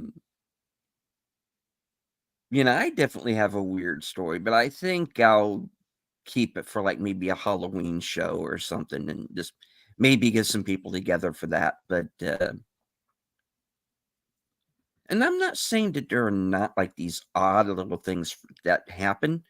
It's just that I tried to come up with I haven't seen anything happen that didn't have a logical explanation to it. Mm. Except maybe the one time. So that that's why I say, okay, I have to see it for myself. I have to have some kind of proof, you know. Um, but that's me, Like I Mhm. said, it's something. And good night, Mikey. Yeah, we'll be wrapping it up soon. I guess it's like it's either I'm not open to it or they're there and they're just not showing themselves to me. Which either way, or I'm there are signs and I'm just missing the signs. I don't know, but No, it's I get something to that. think about. It's something to think about. Because I think sometimes if you want it too much, like it's almost like you're trying too hard, and then of course it doesn't happen. Whereas if you just kind of, like I said, you're open to it, but you're not trying to push it, then you see it, you experience it. Of Hmm.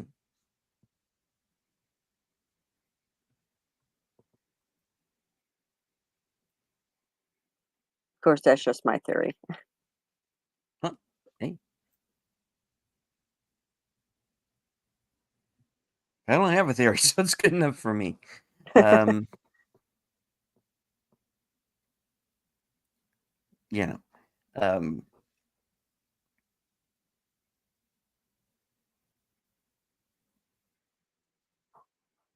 but yeah, it's something that I wish was possible because there's people I would very much like to talk to again, but that's not how life works. That's Yeah. what an appropriate topic with Ghostbusters coming out this week, right? And program note, this Thursday night, Jedi Bill and I will be reviewing the new Ghostbusters movie. So stay tuned for that show. Oh, nice. Non-spoiler review.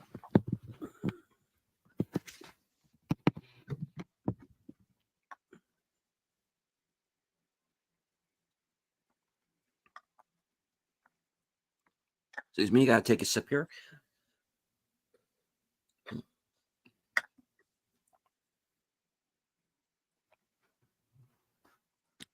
So yeah, I always did say that this show was, at least partially inspired by Art Bell and Coast to Coast. So I think he definitely would have liked the last half hour or so, because they did go into those kind of topics. But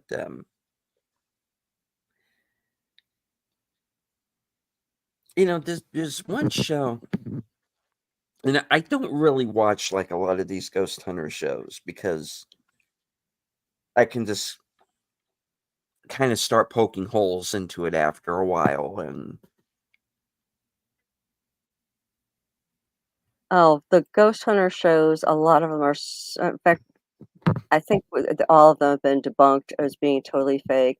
There's one Mhm. where I don't know that the characters, but I think the show was actually Ghost Hunters, where a guy is sitting in an attic and there's a bird cage on a stand behind the fellow, and he's sitting in a chair, and you see the night goggles, so you can see that he's sitting in the dark, and then the bird cage suddenly flies forward, and it's like, "Oh my gosh, what was that?" Da, da, da." Well, just before that, you happen to see that he jerks his hand across his chest because he had a string that was attached to the bird cage that made it fly forward. It's like, dude, don't be doing that stuff. It's like, you're making a mockery of the spirits.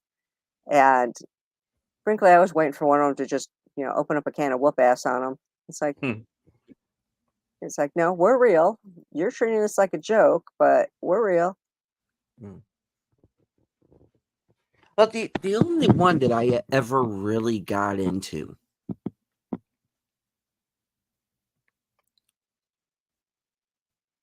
was Paranormal State. I don't think know I if know you ever that saw one. that one. It was on A&E. It's like I've seen Ghost Hunters. There was like one other ghost one, and I haven't seen them like religiously. Like I caught an episode here and there, so it's not like I've caught every single season or every single Mhm. episode or whatever. It's just like if I happen to catch it, it's like, oh, let's see what they're doing this time. Um, and yeah, so I've caught a couple episodes in these different ones, but they've all been debunked as being totally fake. There's wires or somebody pushing something, onto somebody else or throwing something that's off screen or whatever. And it's like, you're so fake. It's like, if you have to make stuff up, you're not very good at this Hmm. because they're all supposed to be like sensitive and all that. It's like, no, you're just a fake. You're a fraud. Right, but with Paranormal State though, they at least made that show interesting because I would watch it and go, you know what? I don't know if any of this is real, but if it's not, damn, these are some of the best actors on television because I'm buying it, you know.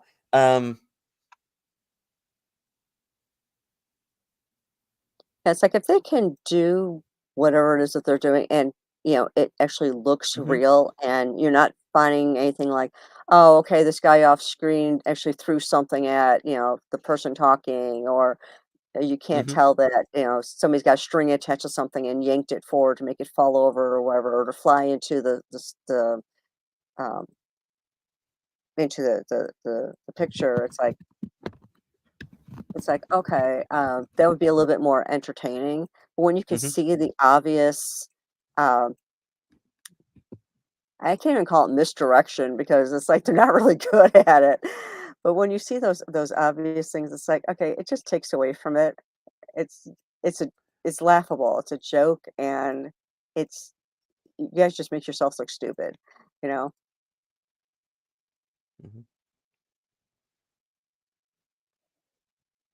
But that was the thing with Paranormal State was they were really smart about it because every once in a while they would debunk something, Oh, so it wasn't like this everywhere we go it's going to be a ghost or somebody being possessed or because even then you could say okay this person's having mental issues. yeah, that's true. you know so that would always be a way to explain it, and that was always the weird thing is that there would most of the time be ways that you could logically explain away through some non-supernatural Right, like, way, you know Troy has often um talked about the movie, oh, which one is it? Amityville Horror. He mhm, goes, "When you look at Amityville Horror, they make it out to be this really horrific thing, but if you look at it from the point of view of a homeowner, okay, the flies, you got a septic issue, you know?" Um, and then, like, he brought some other examples, which for whatever reason I can't bring The to mind right now. walls bleeding. Oh, the wall's That was bleeding. the sewage. Yeah, that's sewage coming through the walls and all that sort of thing. It's like, yeah, you look at it from the point of view of a homeowner, and it's just you have some major sewage problems. That's all. mhm. The And one thing that would go ahead. I'm sorry, and the priest getting sick in the attic is because it was very very hot up there. You saw him sweating. It's an attic. Attics get hot, and of course with the Mhm. flies being up there, it's Not probably just like, him. yeah, it's like, okay, we got flies up here. It's really hot. It probably smelled from the flies and the sewage. I gotta get out of here. So yeah, and I think he ended up throwing up or whatever. It's like, yeah, because he was Mhm. overheated, and there was sewage.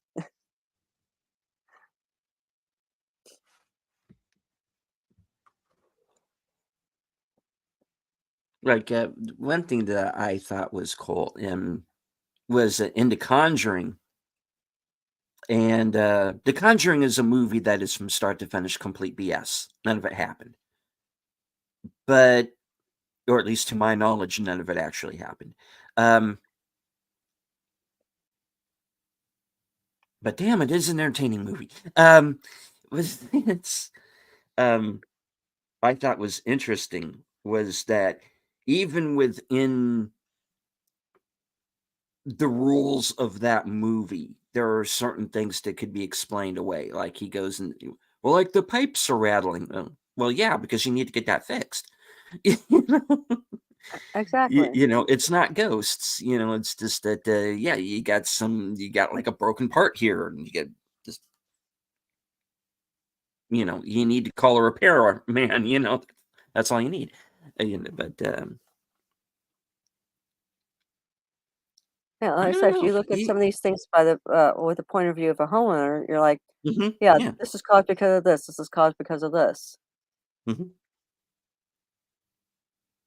And that big hole in their basement floor, that was their septic. Uh, what do you call it? Their not septic tank. What is it? I can't think of what it's called. So, Sump pump. Thank you. Sump pump hole. Hmm. That's all that was. We actually have two of them. I don't know why the previous owner put in a second one, but we have two sump pump holes. And our battery backup is connected in one, and our regular sump pump is connected in the other. And it's like it works, but it's the weirdest thing because no one usually has two sump pump holes.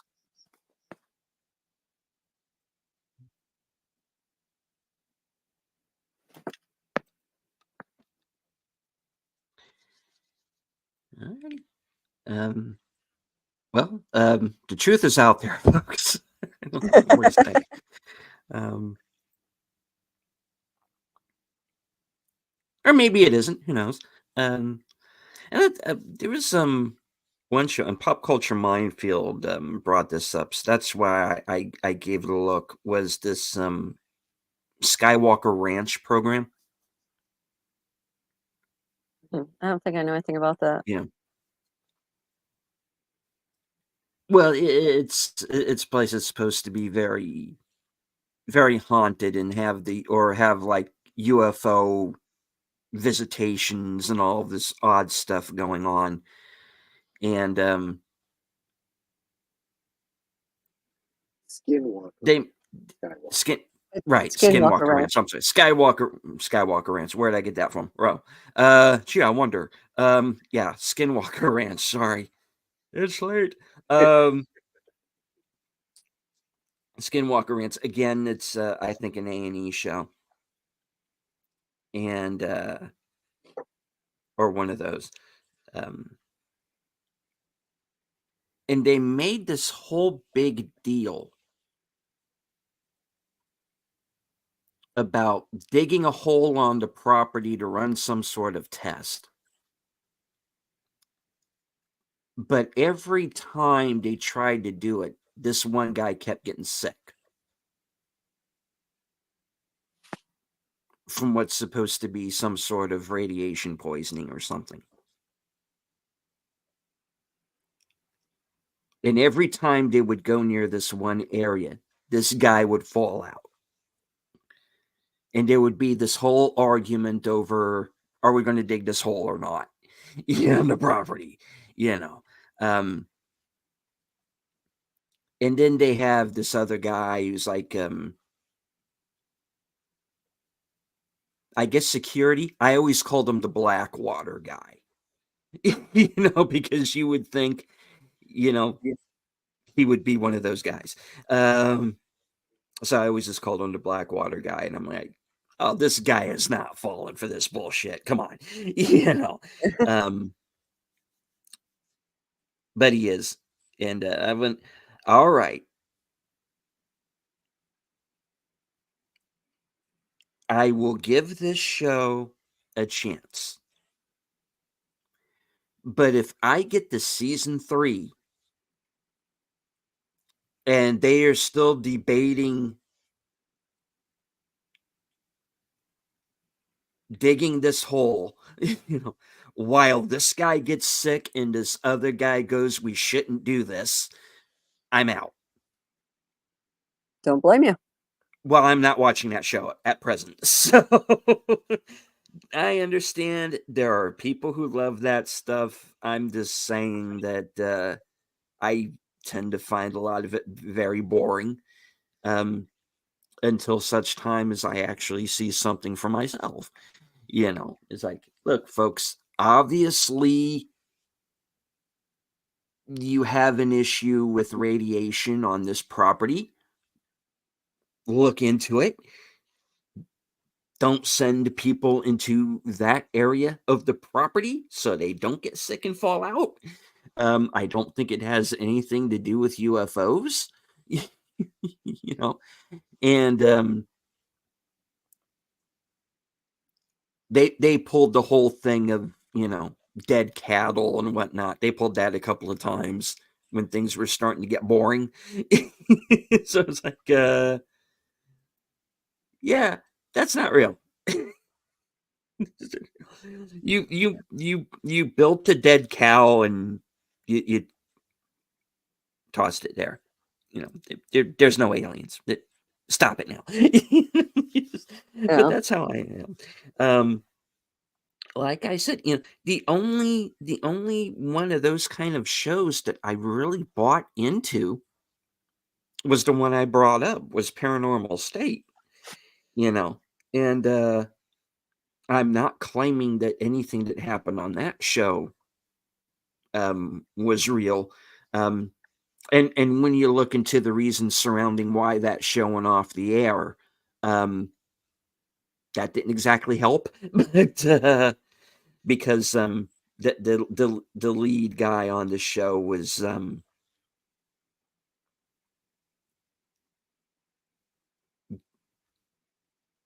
supposedly involved in some shady financial dealings, and I don't know how that ended up.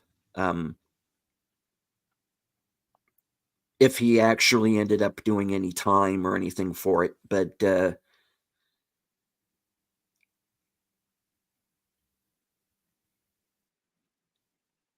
he was kind of an interesting character because he's the guy who's from my state. He's from South Carolina, and Oh, okay. so okay, I might give this a little bit of a chance. He says, "Well, and then you start going into this guy's childhood a bit, right? And he'll bring something up every once in a while on the show that's supposed to fit into whatever's going on, and he'll be like, "Oh, okay, yeah, you're in South Carolina,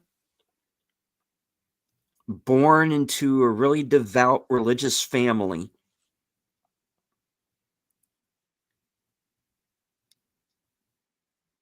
So tell your family not only that you're gay, but you also see ghosts. Good luck with that.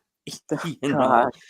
Um yeah, I could see why you had some of these issues during your childhood there, pal. Um not that they hit you over the head with on the show with that. It's just these little tidbits that you would find out throughout. Like, yeah, this is starting to make a little bit more sense. you know. Yeah, you're the weird Stephen King kid. Yeah, that's who you are. Okay. Um, but I don't know. They at least they made that show damn entertaining in a way that the rest of them just weren't to me. Um, Sashi says this part of Asia had a lot of incidents attached to Japanese occupation. Um, Lots of people were killed during World War II. Yeah, I mean, my here's the way my dad put it to me once was think of the number of people who have died ever. We would be seeing ghosts all the time. He's right. Hmm? You know.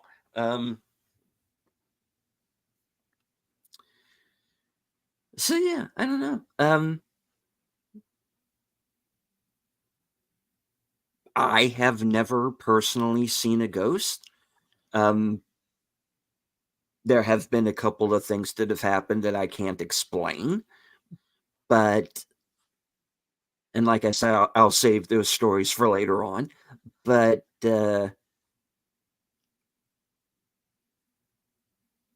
if somebody says, "Hey, I've seen a ghost. Hey, I've seen a UFO," who am I to tell them they haven't? Because I wasn't there.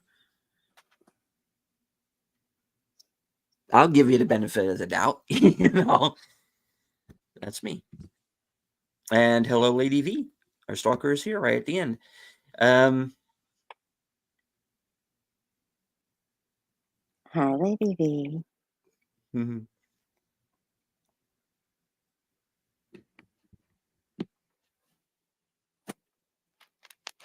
Otherwise, ghost cats are real,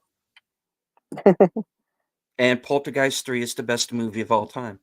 Oh, gosh. Well, you're in it, so there you are. Um, that makes it 100% better right there. So, okay, so folks, a little bit of homework. Watch Poltergeist 3 and see if you can spot Netter. And um, go back and watch Paranormal State and let me know if I'm full of shit or not. And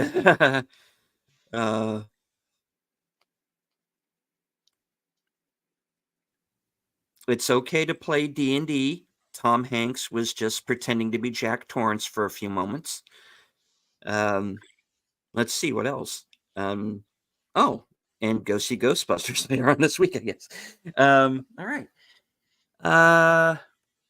And geeks do marry other geeks. Yes.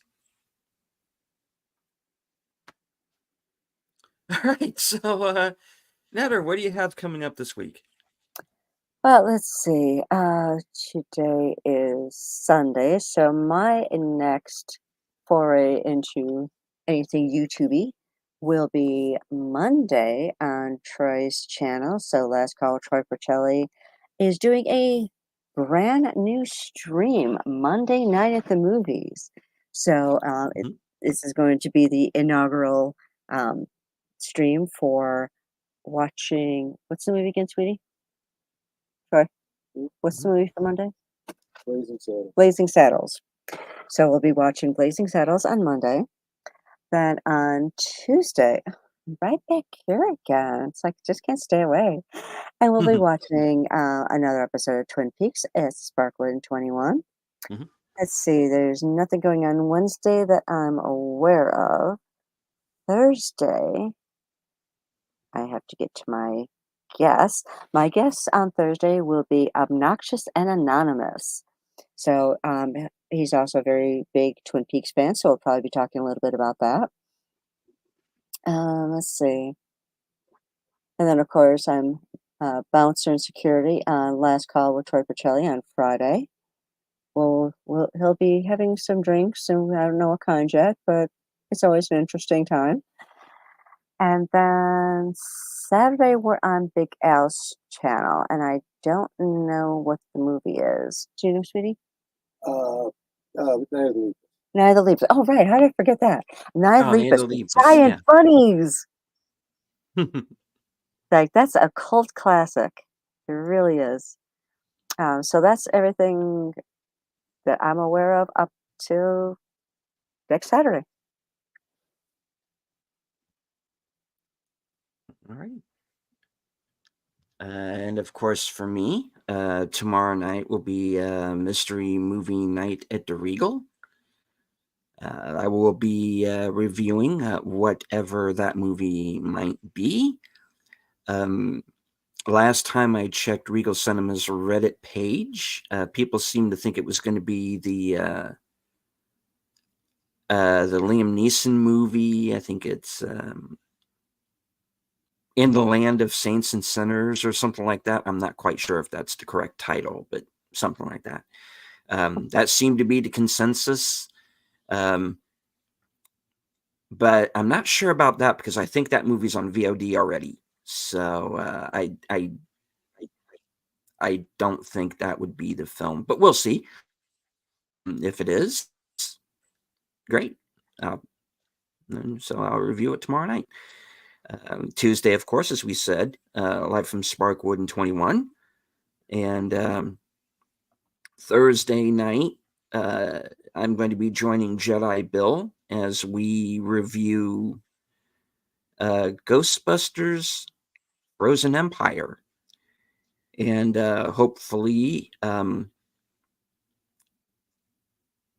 we will get that done in time so I can be there for Thursday things. And because I'm really looking forward to that guest. He does a Twin Peaks centric channel as well. So I will be curious to see what he has to say. Noxus and Anonymous. All right. And of course, right after that will be my weekend update. Well, I get to touch base with all of you and let you know what's coming for the channel for the next week. Awesome. All right. So, Netta, would you like to close it out with your usual outro? I am happy to do so. I want to remind everyone to make sure that you are subbed to both me and Deleted Scenes, and of course, make sure you're subbed to one another. And if you think you're subbed to us, please go back and double check to make sure you are still subbed because YouTube. And with that, we can talk amongst ourselves, and that's all well, good, and fun. But it is so much more fun when you guys are joining us in the chat and you're dropping your comments, questions, trivia, being goofy, whatever it may be. And it doesn't feel like we're separated by miles or continents in some cases. It feels like we're all hanging out in the same room, enjoying each other's company and having a great time. And you guys, you know you're not just our friends. You are our family. We love you guys and we appreciate you so very much. You can be anywhere right now and you chose to be here, and it's so encouraging. I love seeing you guys all the time. Popping into chat, even if you just pop in for a minute to say hello and give us a thumbs up, just knowing that you're there, it's so encouraging for all of us. So thank you for being here. Thank you for supporting us. I hope you have a great rest. Well, it's Sunday now, so I hope you have a great week, and we will definitely see you next time. As I always say, I would once again like to thank everyone for being here, everyone who is following along on Twitter, anyone who is lurking in the background, which is perfectly fine. You do not have to engage with the chat, just as long as you enjoyed the show and leave a thumbs up. I'd like to thank everyone in the chat, including Troy and Netter, who were with us the entire time. Lady V, Lady Mist, Connie Clary, Sashi, JPRPH1, Mikey Seuss 4, Jacob Ironside. Let me scroll up. I want to make sure I didn't forget anyone. Gorilla's Random Thoughts.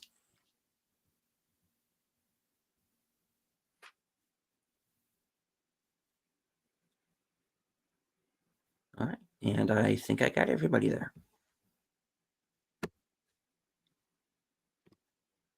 So,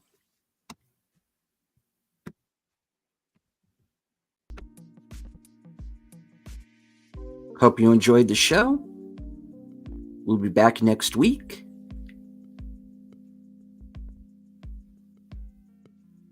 From HQ,